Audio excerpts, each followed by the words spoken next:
Hello everyone. Now we'll be talking about equal chords and their distances from the center. See, if we talk about a single line, this is a line AB. If I talk about a point which is outside this line segment, so I can draw multiple line segments from this point to the line AB. But you can observe over here only the perpendicular distance from P to AB is the shortest distance because this is perpendicular, so else these line segments will be the hypotenuse to this triangle. If I talk about any triangle STU, PUR, PTR, if this angle is 90 degree, PS, PT, PU or any of these line segment will work as hypotenuse. So hypotenuse is always longer than the perpendicular. So that means PR will always be the shortest distance. So length of the perpendicular from a point to a line is the distance of the line from the point. See, how far is AB from point P? The perpendicular distance will tell me the distance between the point P and the line segment AB. So always the perpendicular will tell the distance of the line from the point. Same is the case in a circle. If I talk about different chords in a circle, these are different chords in a circle. If I talk about the center, so AB is just a simple line segment. So the perpendicular distance from O will give me the distance of the chord and the center. So OP is the distance between O and AB. Similarly, if CD is a chord, OQ will tell me the distance between point O and CD.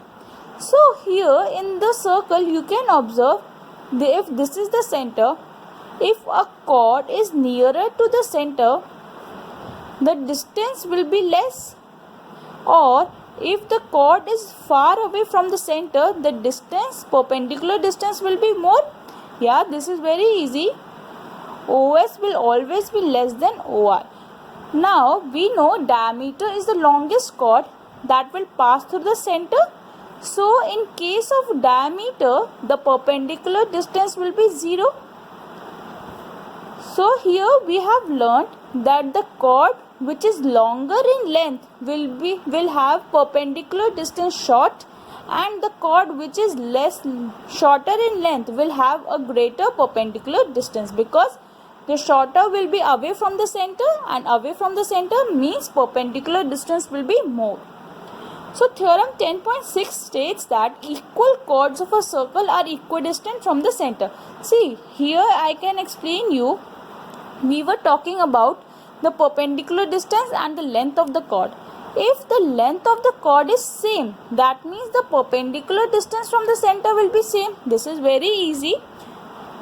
I'll talk AB and CD. These are two chords which are given as equal. AB is equals to CD. We have to prove that they are equidistant from the center. That means if I talk about point O, the perpendicular distance from here will be OP and to this chord will be OQ. We have to prove OP is equals to OQ. Proof. We'll join OB and OD.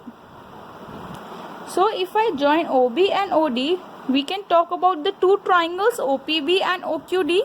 Here we know perpendicular from the center bisects the chord. Perpendicular from center bisects the chord. So if AB is equals to CD, its half will also be equal. So this can give me BP is equals to DQ. Because the complete line segment was equal and AP is equals to BP and CQ is equals to DQ, that means this side is equals to this side. Now we talk about these two triangles. In triangle OBP and triangle ODQ, angle P is equals to angle Q, each 90 degrees. BP is equals to DQ, proved. And OB is equals to OD, radius of the circle. So by RHS congruency, triangle OBP is congruent to triangle ODQ. Therefore OP is equals to OQ. We have to prove the perpendicular distance was equal. So hence proved. So that means equal chords are always equidistant from the center. So the converse will also be stating true. Chords equidistant from the center are equal in length. That means two chords are there, AB and CD. It is given OP is equals to OQ.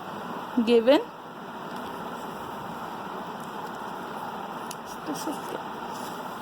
it is given OP is equals to OQ. We have to prove, wait, I'll put this. We have to prove AB is equals to CD. Now the proof, same case, join OB and OD. Here in triangle OBP and triangle ODQ, OB is equals to OD, radius. Angle P is equals to angle Q, each 90 degrees. And OP is equals to OQ, that is given to us.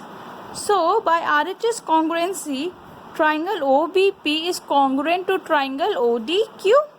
So therefore by CPCT, BP is equals to DQ. Now if BP is equals to DQ, twice of BP will also be twice of DQ, and the perpendicular from the center bisects the chord. This means AB is equals to CD. Hence proved. Write the statement, perpendicular from the center bisects the chord. You have to write each and every reason how you are writing the next statement. How did you conclude the statement that if twice of BP will become AB.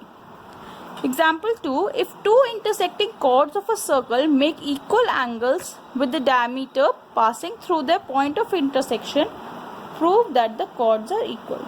That means it is given two intersecting chords. These are two intersecting chords, AB and CD. They are making equal angles with the diameter of the circle passing through their point of intersection. So that means this is the center. This angle is equals to this angle. We have to prove AB is equals to CD. Proof. See, now it is given, label this point as P. Angle BPF is equals to angle DPF. So what I'll do is I'll drop a perpendicular from O to the points to the chord. So label them as Q and R. So if I prove these two triangles congruent, that means triangle OQP and triangle ORP. This angle is equals to this angle. OPQ is equals to angle OPR. That is given to us. Angle Q is equals to angle R, each 90 degrees. And OP is common. OP is equals to OP common. So by AAS criteria, triangle OQP is congruent to triangle ORP. Therefore, by CPCT, OQ is equals to OR. Now, we can say chords equidistant from the center of the circle are equal in length. By theorem 10.7, chords equidistant from the center are equal in length. Therefore, AB is equals to CD. Hence, proof. Understood? See here, I proved these two triangles congruent. Therefore, by CPCT, OQ is equals to OR, and the chords which are equidistant from the center are equal in length. Therefore, AB is equals to CD. Hence, proved.